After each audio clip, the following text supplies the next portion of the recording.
Hi guys, so today my friend James is joining my video. He is an American guy living in Taiwan. He's well educated, well traveled, and well and truly in love with Taiwan. So I wanted to ask him why he came to Taiwan. What made him choose Taiwan? And here is what he told me. Yeah, so where were you before Taiwan? So my first job was in Romania, and then I was in Austria, and then Hungary, and then the Republic of Georgia. When I came to Taiwan, you were still a young woman.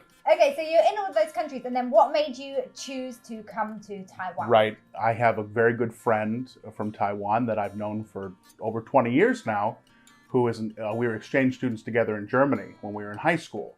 And he suggested, why don't you come to Taiwan? It all happened very, very quickly. You know, I applied for a job in Taiwan or through a recruiter one day, and then the next day I woke up and they said, oh, a school wants to interview you.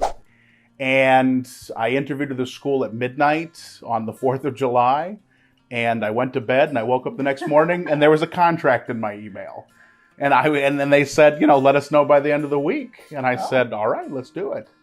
And that's how I came to the school where I met you. So just like that, I know. So, yeah, it was the right move for me, I think, at that point in my life. So James is obviously very passionate about Europe. I'm curious what it was like coming from Europe to Taiwan, his first Asian country.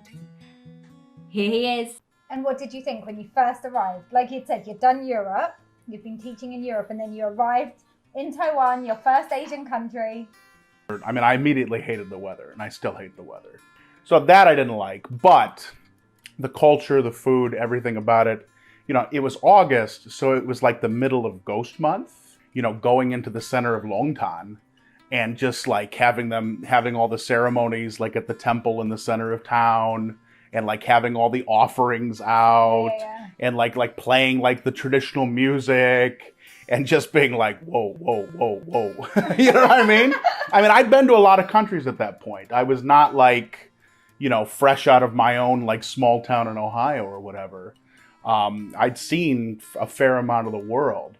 But it was so different, and it was so intense. And yeah, I loved it. I thought it was great. And it was exciting to be so excited again. So I actually met James in Longtan. Longtan of all places. Come on, you're asking the same question, right? Why Longtan? What made him choose Longtan as his first destination, as his first home in Taiwan? I have a funny story about that. So in the interview, you could tell that they were nervous about describing Longtan to me and the situation. And they were like, you know, now it is not Taipei. It is a little bit more rural. And they were really trying to like let me down easy.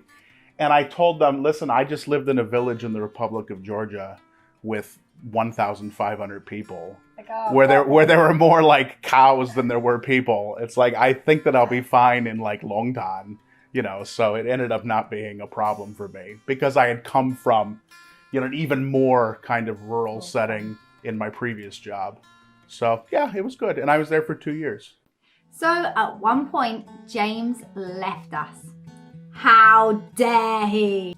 So obviously in Taiwan, many foreigners do move on. So the question is, why? What made him want to leave? I definitely feel like Taiwan is my second home. I felt that after a while the first time. I feel that now. However, I don't have a family here. I connect to it sort of in a different way maybe than some other foreign teachers would. Like I've never really gotten, you know, super integrated into the expat community.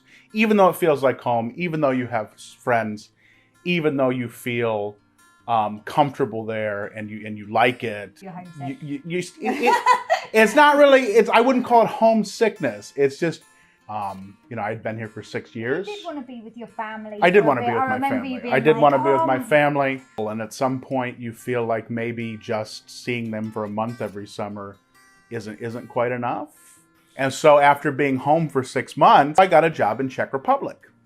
And I went to work in Prague. It was a little bit hard. The life there is not quite as convenient as Taiwan. And I was like, I really think I'm starting to feel comfortable. I think I'm getting the hang of this. And then COVID happened. And I went home again. I needed to find a way to, live a decent life. And so I said, well, what makes the most sense, right? Taiwan. And I felt like after I did my hotel quarantine for 2 weeks, that was like the last... Because it was almost exactly 1 year after the COVID outbreak had went everywhere. And so I was like, finally, I'm done with COVID, after that, right? And so when I started my job in Taichung, I was like, good, now I can finally get back to my normal life. Then I started seeing a pattern. Every place I go, in 2 months, COVID comes. So next country, you better watch out. Don't let me in your country. I'll bring it, man. I'll bring the COVID. So... You see all these investors getting their like, online teaching they're like, ready. James Richter's in Japan now. This is not good. This is not good. Yeah. So after Taiwan opened up again, I've been to Tainan, Kaohsiung, Danshui, Changhua, like everywhere. I mean, Nantou. I've gone everywhere, either by myself or with friends. And, I've tried to come to Taipei, tried to come every month. And so I've really just kind of been taking advantage of the fact that, we're just... You can. Yeah, that I can. I'm getting it when the getting's good, right? So I was really interested to understand what was different about returning to Taiwan. How did it feel returning compared to coming for the first time? And here's what James had to say about it. When I first came to Taiwan, everything was new. When I came back, it was just an overwhelming sense of comfort. I mean, I remember when I left the quarantine hotel, I came to Taichung, waking up my first day in my new apartment and walking downstairs to a breakfast shop and buying danping. And then just and soy milk, and then sitting in the courtyard and then just being like, okay, this makes sense. You know what I mean? Like this is normal. This is home. Yeah, right? exactly. Home. So yeah, that's been very nice. So I've mentioned before that as a foreigner in Taiwan, wherever you are in the world, you're going to be homesick. If you're in Taiwan, you're homesick for your own country. And when you go back to your own country, you're homesick for Taiwan. So I really wanted to know what James missed most about Taiwan, other than me, obviously. After me. The people. Is that what you wanted to hear? I miss the people. I miss the food. Those are the two things, the people and the food. But the people, I even in my year and a half away, I tried to keep in contact with people and to keep those connections alive. And with the food, I learned to cook Taiwanese food, and because I live I'm from a small town in Ohio. We don't have like an Asian grocery store or whatever. So I would go to a bigger city and just buy, $100 worth of ingredients, and then you just get the meat and the vegetables and from the regular store. Family? Did they try? I did. Well, yes and no. My mother tried some things and liked some things. She liked 3-cup chicken. I made lu rou fan. She liked that. So that was sort of my way of keeping my connections to Taiwan when I was away.